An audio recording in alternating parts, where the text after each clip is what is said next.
a gente traz o ex-senador e ex-governador do Paraná, o Roberto Requião, para conversar com a gente, sobretudo sobre a taxa de juros, sobre o anúncio do Copom ontem, que nos preocupa bastante. Senador, seja bem-vindo, bom dia, que bom recebê-lo aqui no ICL.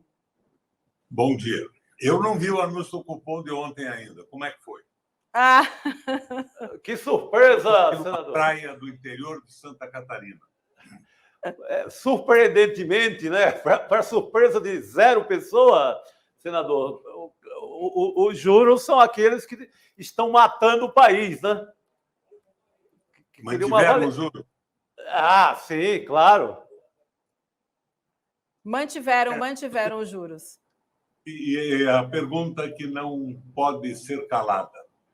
Por que o Conselho Monetário Nacional já não pediu a substituição do pessoal do Banco Central por inteiro, de presidente e diretores? Então, eu passo a acreditar que é uma política de governo, não é do tal Banco Central independente. A falta de ação me deixa perplexo. Mas aí fica a pergunta, né, senador, como é que enfrenta esse problema, então, com um governante sem base de apoio no Congresso, Banco Central independente, e no anúncio de ontem também, pelo que alguns analistas comentaram, o Banco Central dá a entender ainda que a taxa pode até subir. O Haddad comentou isso ontem, que ele fica bastante preocupado e que, segundo o anúncio, ainda existe esse indício de que pode subir. Como é que o governo fica nessa situação e como se sustenta? Você cometeu um erro grave aí na sua explanação. Para baixar o juro, o governo tem base no Brasil e no Congresso. Basta o Lula ir para uma rede de televisão, mostrar o que está acontecendo, mostrar que nós já não temos indústria mais, que a indústria brasileira está desaparecendo, que as automobilísticas estão fechando e saindo do país e que nós estamos entrando numa crise recessiva brutal. Eu não acredito que o presidente da República deixe de ter apoio no Congresso para uma medida provisória, por exemplo, ou para a demissão desse pessoal do Banco Central. Eu acho que tem. Essa história que não tem base no Congresso e não é capaz de tomar uma posição que o Brasil inteiro entende e depois de um pronunciamento em rede nacional do presidente da República, não é passível de ser entendida por mim. Não é verdade isso. Ninguém irá se manifestar pelo fim do país, pela recessão econômica que está galopando, votando contra uma posição do presidente da República. É uma assertiva que não é verdadeira, essa que você coloca, e que é repetida a exaustão pelos representantes do capital financeiro na mídia exaustivamente. Não é por aí, não acredito nisso. Que bom, veja bem, muito bom. 3 vezes. Uhum. Em determinado momento, eu resolvi... Eu estou sem som. Nós estamos me ouvindo. O senhor me ouve agora? O senhor me ouve? Sim, estou ouvindo, mas na imagem está um companheiro do lado aí falando sem som. Ah, sim, mas a gente usa para ilustrar a entrevista. Deixa eu só aproveitar para trazer a Cristina Serra para a nossa conversa também, que a gente vai fazer uma roda de perguntas para o senhor. Eu vou aproveitar para convidar a Cristina para entrar na nossa conversa. O senhor vai vê-la dividindo aí o telão também, tá? A Cristina está pronta já, então vamos começar a nossa rodada com a Cristina, por favor. Cris, bom dia. Bom dia, Vivian, William, Chico, bom dia. Senador Requião, prazer estar aqui compartilhando essa oportunidade. Eu quero seguir aqui no caminho, na trilha que a Vivian abriu, com a pergunta dela, porque, de fato, concordo com o senhor que o país clama, de uma maneira geral, pela redução da taxa de juros. A indústria se manifestou, né, inclusive, com relação a isso, né, criticando a decisão de manter esses juros, de fato, asfixiantes. Mas há uma dificuldade objetiva do presidente Lula no Congresso, sobretudo na Câmara, onde o presidente da Câmara, Arthur Lira, já deu declarações indicando claramente que não compartilharia, digamos, de um esforço para mudar a questão da autonomia né, da direção do Banco Central. Quer dizer, como é que fica esse xadrez político? Há uma dificuldade objetiva do presidente Lula, em que pese ele estar falando sempre desse assunto, mas há uma questão política. O presidente parece não ter condições de articular uma base suficiente para mudar isso. Eu queria que o senhor aprofundasse um pouco essa questão com a gente. Me perdoa, do alto da minha velha experiência como político, governador 3 vezes, senador, presidente do Parlamento Europeu Latino-Americano, eu não vejo as coisas dessa maneira. Quem quer ser universal, canta a sua aldeia. Vou te contar uma experiência minha. Eu, em determinado momento, vi que o tal empréstimo consignado no estado do Paraná era um roubo. Estava com juros rigorosamente absurdos. Eu disse aos banqueiros, vocês baixam isso aí ou nós vamos tomar uma providência. Não me deram importância alguma. Então, o que eu fiz? Quem é que paga para os banqueiros o juro absurdo do consignado? É a folha do Estado.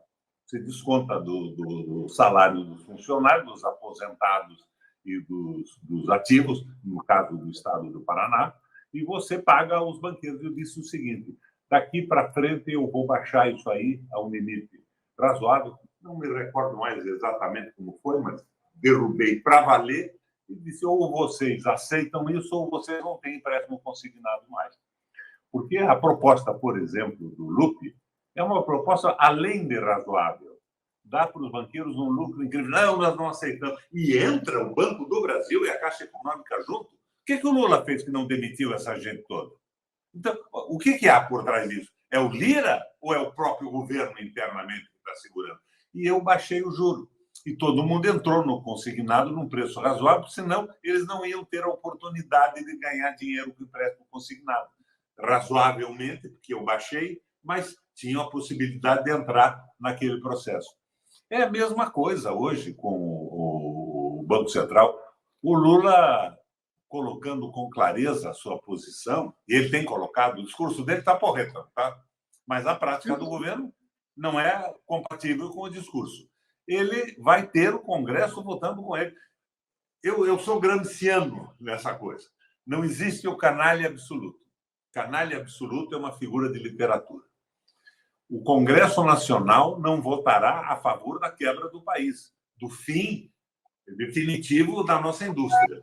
Você falou que as classes produtoras se manifestaram contra o Josué, o filho do Zé Alencar. Fez uma exposição curta e bonita e precisa, não é? O que está acontecendo? Nós estamos hoje com 10%, 11% do PIB e já estivemos lá por 30%. Em 1980, o Brasil tinha uma produção industrial acima dos tigres asiáticos. Lembra, Cristina? Malásia, Tailândia, Coreia do Sul e China. Hoje nós não temos 9% do que eles produzem. Então, nós estamos sendo liquidados. É aquela proposta internacional do Brasil produtor de commodities. Está sendo imposta. Agora, o discurso do Lula é porreta. Eu me entusiasmo com o discurso dele. E me decepciono com a prática do governo. Mas, como dizia um cidadão que deve ter sido seu antepassado remoto, a prática é o critério da verdade. A prática é ruim. O Lula pode fazer isso. Teria apoio? Claro que teria apoio. Vamos todos para a rua. Inclusive, nós que estamos aqui nesse programa hoje, estaríamos dispostos a ir para a rua defender o Brasil. O Josué, filho do Zé Alencar, fez um discurso lindo. Eu tenho reproduzido na minha mídia. Preciso, mostrando com clareza o que está acontecendo com a indústria brasileira. E mostrando que, ao contrário do que fazem com a indústria, fazem com o agro. O agro paga 5% de imposto, a indústria 30%. 45% do acrescentado. A exposição do José é muito clara. Agora, veja, o agro no Paraná ainda tem uma isenção fiscal que está prevista no orçamento de 16 bilhões de reais esse ano. O ano passado era 17 bilhões de reais. Então, nós estamos sendo forçados a jogar tudo na produção de commodities. E a política é da liquidação da industrialização do país. Acorda, Lula. Toma uma posição que o Brasil te acompanha. Agora, essa conversa mole, você deu louco dizendo uma coisa no dia seguinte, ministro Padilha vai lá e diz: não, o governo não quer acabar com a independência do Banco Central. Cristina, isso estava entranhado no PT. Você sabe quem foi que propôs o Banco Central independente? O Renan Calheiros, que hoje é base do governo, o Nelson Barbosa escreveu um artigo na Folha sobre isso, no Estadão sobre isso, e quem propôs isso foi no governo da Dilma o Nelson Barbosa. Eu estava lá no Senado, eu, o Lindbergh e a própria Gleisi, nós peitamos esse troço e não deixamos passar. Mas eu saí do Senado, perdi meu espaço na política institucional e a coisa andou. Então, não é verdade que seja impossível isso e não é verdade que o Congresso Nacional seja feito exclusivamente de canalhas. Isso é uma ficção que está colaborando com a manutenção da destruição da industrialização no Brasil. Senador, bom dia. Eu tenho sempre acompanhado o senhor nas redes sociais, em entrevistas, e eu tenho notado que o senhor anda muito incomodado, especialmente com a política econômica do governo. Mas o senhor tem sempre poupado o presidente Lula dessas críticas. Eu queria te perguntar o que separa o Lula hoje do próprio governo e se o senhor está realmente muito incomodado com o começo desse governo, o que o presidente Lula precisa fazer para conseguir retomar o seu governo, né? Já que o senhor sempre deixa muito separado como o governo tem agido e como o presidente Lula tem pensado. Você sabe que eu sou um orgulhoso filiado do PT. Eu entrei no PT nesse último processo eleitoral porque o PT não tinha candidato a governador no Paraná. Eu sabia que a minha eleição, no momento, era impossível. O governo do Estado tinha colocado 170 milhões de reais na verba de comunicação, era dono de todas as rádios, a Globo não me suporta porque eu cortei as verbas dela quando fui governador e fui 3 vezes governador, mas entrei para ajudar, não é? Então, eu estou esperando que o Lula faça alguma coisa. Eu acho que o Lula está se transformando na oposição ao seu próprio governo, porque o discurso dele é muito bom, discurso porreta. Ele diz aquilo que eu diria, com toda tranquilidade, mas aí o governo não faz exatamente a mesma coisa. Eu não faço uma crítica mais pesada no Haddad, porque eu conheço o Haddad. O Haddad é um cara sério, é um sujeito honesto do ponto de vista pessoal. Mas eu não sei se o Haddad não está mergulhado nessa ideia do liberalismo e da transformação do Brasil num produtor de commodities, numa colônia do capital financeiro do mundo. Ultimamente, eu me assusto com as posições do Brasil na política internacional, que contradizem tudo que os governos do PT disseram até agora. Mas eu estou esperando a tal reforma fiscal. Agora, quando diz que vão ter uma âncora nova, uma âncora travestida não sei do quê, eu passo a achar que nós vamos entrar no caos, porque a recessão está evidente. Eu moro em Curitiba, num bairro, chama-se... É um bairro da periferia da cidade, não é muito fora do centro. E naquela minha rua tem lá umas 20 ou 30 pequenas lojas. Mais da metade já fechou ultimamente. Está fechando tudo. A Ford foi embora porque não consegue vender automóvel. A Volkswagen está parada sob o pretexto que faltam peças. Não é isso, falta comprador. O financiamento inviabiliza a comercialização. Então, nós temos que tomar uma atitude. Agora, o Lula faz um discurso porreta e o governo age de uma forma contrária. E uma parte da base do PT, que é um partido maravilhoso, é o único que existe no Brasil, vai naquela toada do puxa-saco. Senador, o senhor falou... Perderam o senso crítico. É ruim isso. Deixa eu só aproveitar rapidinho, Cris do Gancho. O senhor disse que o Lula tem que tomar uma atitude, né? Então, deixa eu aproveitar e fazer a pergunta. Se o senhor fosse o Lula, se o senhor fosse o presidente, qual seria a sua atitude em relação ao Campos Neto, em relação ao presidente do Banco Central nesse momento? Rua. No dia seguinte da posse. Rua. Como permite a legislação. Ao Campos Neto e a todos os outros. Mas, de repente, eu vejo aí na internet, não sei se é verdade ou não, vocês podem me ajudar. Eu estou aqui no interior de Santa Catarina, da bela em Santa Catarina. E o Haddad indicou para a diretoria do Banco Central, que se encarrega dos juros, um sócio do Lehman, ligado ao mercado financeiro, daí nós vamos acreditar no quê? Parece que é o governo do Bolsonaro sem o Bolsonaro. Só não tem o trapalhão do Bolsonaro, mas o Guedes elogia o Haddad. Eu não estou entendendo isso. Isso me leva à perplexidade. E porque nós vamos resolver isso com a síndrome do fracasso. A pedagogia do fracasso leva esse governo para o beleléu, se não tomar atitude. E eu quero reiterar com vocês, temos que retomar a Petrobras. A Petrobras era responsável por 80% dos investimentos feitos no Brasil. Hoje nós estamos com um preço de gasolina e de combustível absurdo, com um lucro fantástico que vai para o exterior. Não tem investimentos na renovação das nossas refinarias, não tem investimento na reaquisição das que foram desonestamente vendidas, não tem investimento na abertura de poços.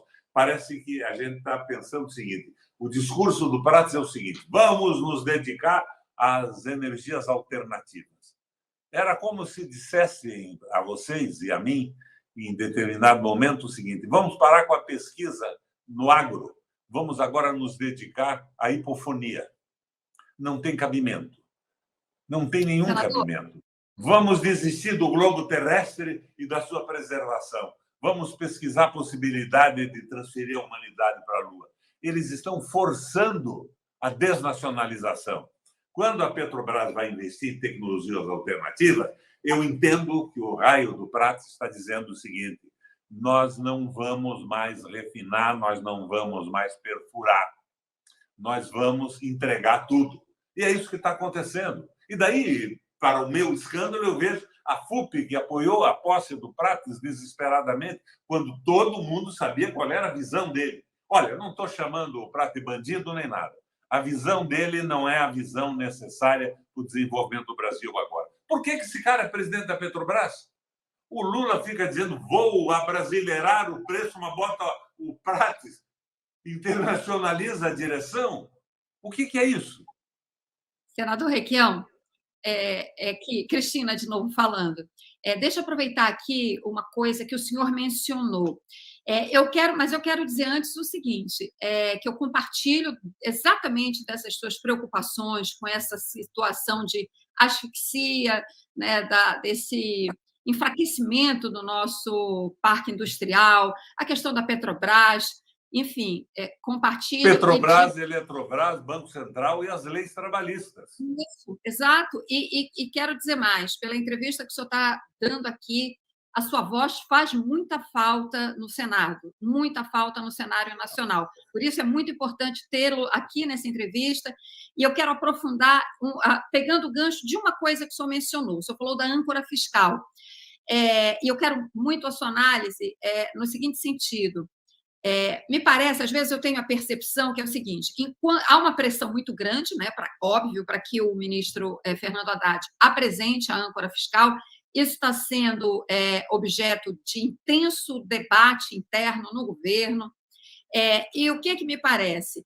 Às vezes, posso estar enganada, que o presidente Lula está esperando passar pelo primeiro grande teste seu com este Congresso, que tomou posse em fevereiro, porque ele passou por um teste importante ao aprovar a PEC da transição, ainda com o Congresso passado. O primeiro grande teste, me parece, vai ser agora a âncora fiscal no Congresso. Às vezes eu tenho a percepção que o presidente Lula está esperando para ver como vai ser, né, este processo de aprovação da âncora fiscal, para ver como que vai ser, de fato, a relação dele com o Congresso. E aí talvez ele possa dar passos mais ousados um pouco mais à frente. Eu queria a sua análise sobre essa percepção, se está certo, se está errado. Aliás, qual é a percepção que o senhor tem com relação a isso, a esse processo de discussão e encaminhamento da âncora fiscal? Cristina, eu fui senador por 2 mandatos. Eu não fui deputado federal. Eu fui governador 3 vezes, senador por 2 mandatos, fui deputado em Curitiba. Lula não tem problema com o Congresso. O Congresso não é composto de canalhas só. É evidente que a condução foi errada, desde o começo, na eleição do Pacheco e do Lira. O Lula deveria ter colocado, primeiro, uma proposta de Brasil. Eu tenho insistido, uma proposta aristotélica, ato eficiente, ato meio, uma proposta sustentável, que possa ser mantida nas condições atuais da política brasileira, mas uma proposta sem temeridades esquerdistas que levariam à sua inviabilidade e sem a covardia da aliança com o capital financeiro que está dominando o Brasil, mandando no Banco Central e nos levando à recessão para nos transformar numa colônia produtora de commodities. O Lula colocando essa proposta, eu não acredito que o Congresso vá votar contra ele. Mas o que aconteceu? Apoiaram o Pacheco e o Lira, que se me dá que os dois sejam presidentes da Câmara e do Senado, desde que tivessem aderido a uma proposta colocada pelo governo. Mas não, foi uma aquisição, foi uma compra, um aluguel, uma doação, não sei o que foi. Foi um negócio mercantil. E logo depois eles se manifestam, os dois, a favor da independência do Banco Central. Então está errado, foi errada a condução. Eu tinha chamado a atenção, mas a minha voz, apesar dos elogios que você me faz, que me envaidecem, não tem sido ouvida mais. Fizeram de novo a repetição dos erros antigos.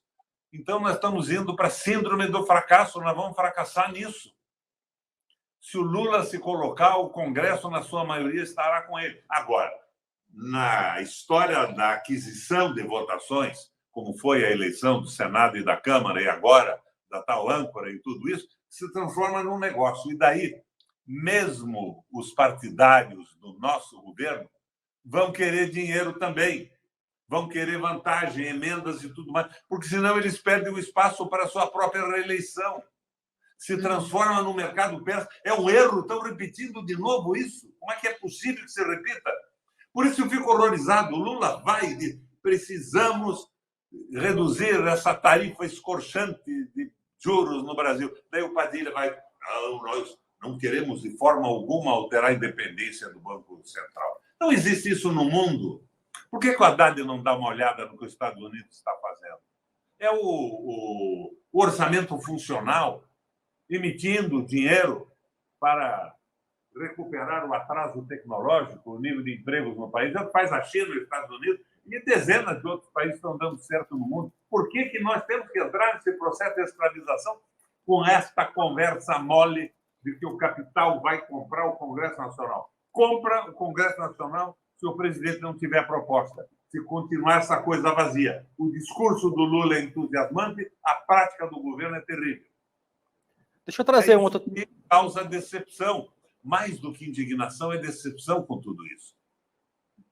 Deixa eu trazer um outro tema para o senhor, senador. Ontem a gente teve uma operação da Polícia Federal que prendeu 9 pessoas em 5 estados e que tinha como alvo, segundo a investigação, figuras públicas, incluindo um promotor aqui de São Paulo e o senador Sérgio Moro. O senador Sérgio Moro, aí do Paraná, né, o seu estado, fez uma grande repercussão sobre isso, quer fazer novas propostas, mas do Senado o Moro apanhou bastante dos colegas de Senado, né, do Randolfo Rodrigues, do Jacques Wagner. Eu, como um grande entendedor de Sérgio Moro, o seu conterrâneo aí do Paraná, eu queria que o senhor falasse sobre essa operação e como é que o senhor viu a repercussão dela, e em especial essas últimas descobertas sobre essa operação. O Moro, companheiro, não existe. O Moro é um sujeito mediano. Se você quiser um português castiço, é medíocre. O medíocre não é um imbecil, é um sujeito mediano, inteligência média. Ele chama a mulher de cônjuge. O conhecimento da economia, da história dele é raso.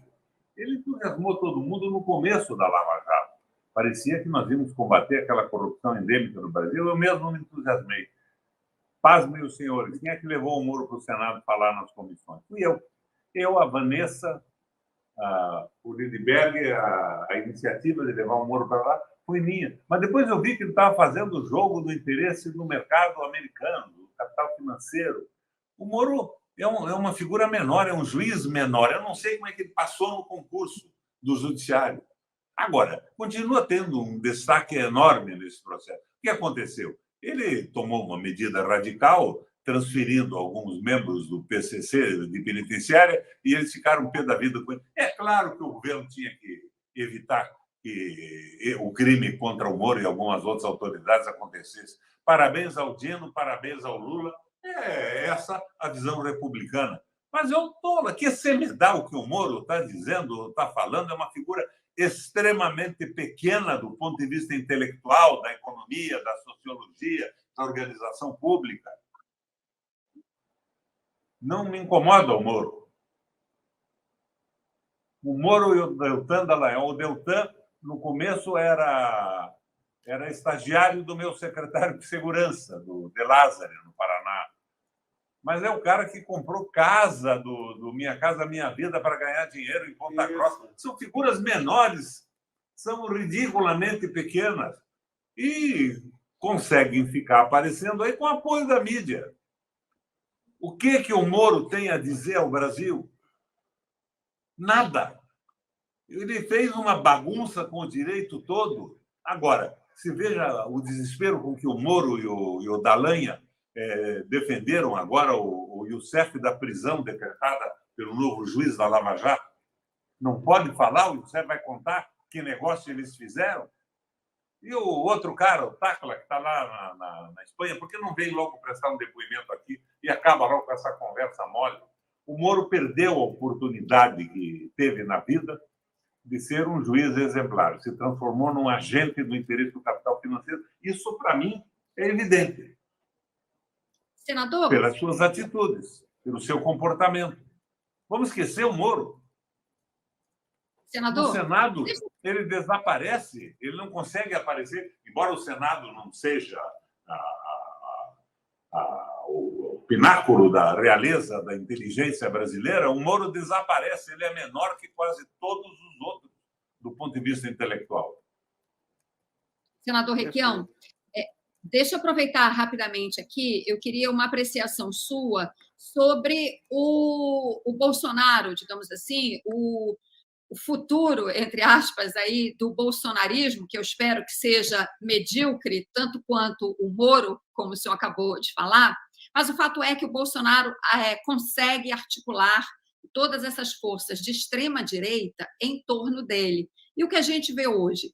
Né? A direita está submetida à liderança da extrema-direita. Ela, digamos assim, ela foi absorvida pela extrema-direita. Né? O cenário da direita, é isso que eu quero colocar, está dominado, né, por essa figura ainda do Bolsonaro.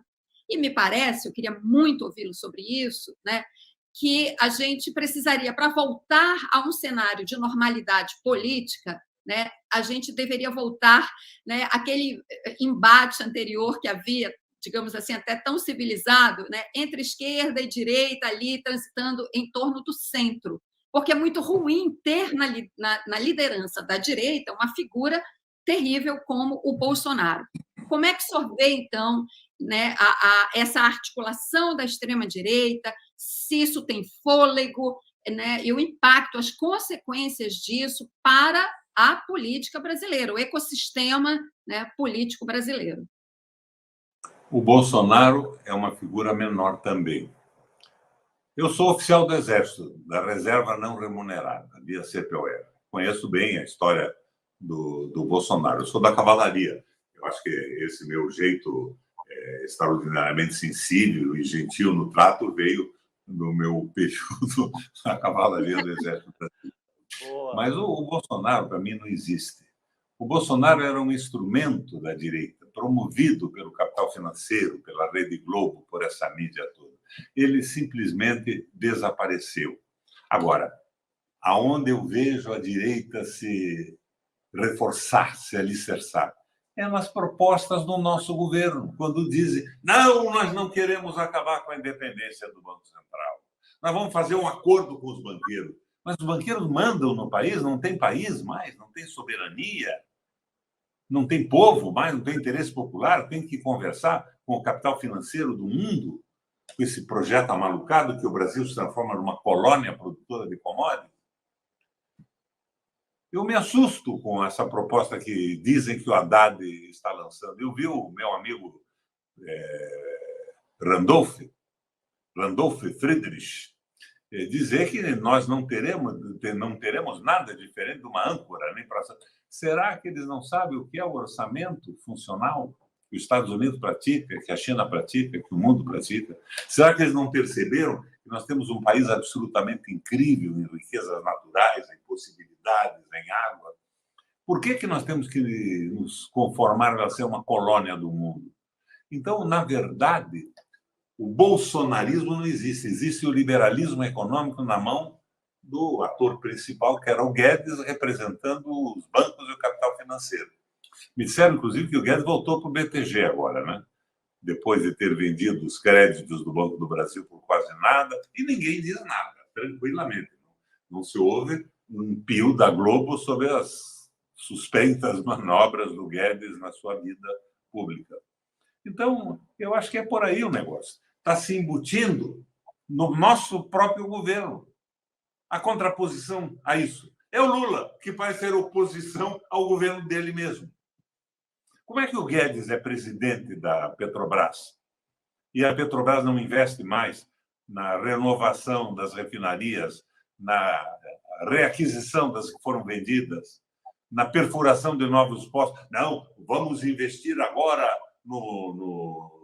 na energia da terra, do núcleo terrestre, do vento, do sol. Nós não vamos agora... Vamos pesquisar no futuro. Eu vejo, inclusive, o novo presidente de Itaipu dizendo: não, estou na linha do governo, vou me dedicar à energia alternativa. E eu fico imaginando, daqui a pouco eles vão transformar o lago de Itaipu numa grande cultura hidrofônica. Vão plantar alface, repolho e hortaliças. Vamos deixar de brincadeira e levar o Brasil a sério. O que está vendo? Essas vozes vêm de dentro do próprio governo, mas não do Lula. Por isso, você me pergunta, você continua elogiando o Lula? Eu entrei nessa campanha para eleger o Lula e derrotar o Bolsonaro. Eu joguei a minha possibilidade eleitoral, descartei sem nenhuma preocupação. Eu seria seguramente o deputado mais votado do Paraná. O Moro não seria senador se eu fosse candidato ao Senado, acredito eu. Eu fui o senador mais votado do Brasil no meu primeiro mandato. O segundo foi Antônio Carlos Magalhães, da Bahia, proporcionalmente à votação. Eu faço política por ideologia, mas eu vejo que atrás desse processo todo há a ideologia, que é do liberalismo econômico. O Guedes está comandando a política brasileira. E eu fico esperando, uma expectativa curiosa, o que vai o Haddad propor nessa história toda. Daí o Lula... Não acredito mais na economia dos livros. A economia dos livros é um merchandising do capital financeiro. Uma bobagem total que não é praticada no mundo, principalmente pelos Estados Unidos e pelos países que estão dando certo. Mas vamos agora fazer um acordo comercial do Mercosul com o mercado comum europeu. Acaba a possibilidade de industrialização do Brasil. Mas você sabe, Cristina, não vamos fazer esse acordo, porque o mercado comum europeu são 28 países. Alguns de base agrícola não vão nunca se submeter a importar esses produtos do Brasil, que têm uma vantagem comparativa brutal. Mas daí o meu amigo Haddad diz: não, vamos entrar na OCDE. Mas se entrar na OCDE é destruir definitivamente o progresso industrial do Brasil. Sim. Acabar com as empreiteiras brasileiras, acaba, Sim. por exemplo, com aquela vantagem que nós temos em concorrências internacionais internas de 15%, liquida isso tudo. Então, sim, o que é senador, que sim. Daí o Lula vem e faz um discurso correto, eu me entusiasmo, mas fico triste depois com o Padilha e com uma declaração do Haddad. Não, senador, e foi muito bom. Põe a ordem no galinheiro. Não, e foi ótimo o senhor trazer aqui essa reflexão tão importante para a gente hoje. É importantíssimo a nossa audiência, inclusive no chat, agradecendo demais, todo mundo comentando a sua entrevista. E eu estendo aqui o agradecimento em nome de todo o time do ICL. Foi um prazer recebê-lo e espero que a gente tenha a oportunidade de revê-lo em breve aqui. Um ótimo dia para o senhor. Muito obrigada. Boa praia, senador. Um abraço a vocês e continuem levando esse debate para frente. Eu não vou dizer a vocês que eu sou dono da verdade, ninguém é, mas eu coloco o que eu acredito que acontece no Brasil e no mundo a partir da minha experiência. 3 vezes governador, 2 vezes senador da República, presidente do Parlamento Europeu Latino-Americano e presidente da Seção Brasileira do Parlatino e do Parlasul. Eu acompanho o que acontece no mundo Estou perplexo com a bagunça em que se transformou o governo brasileiro neste momento. Lula, bota ordem no galinheiro. Um abraço.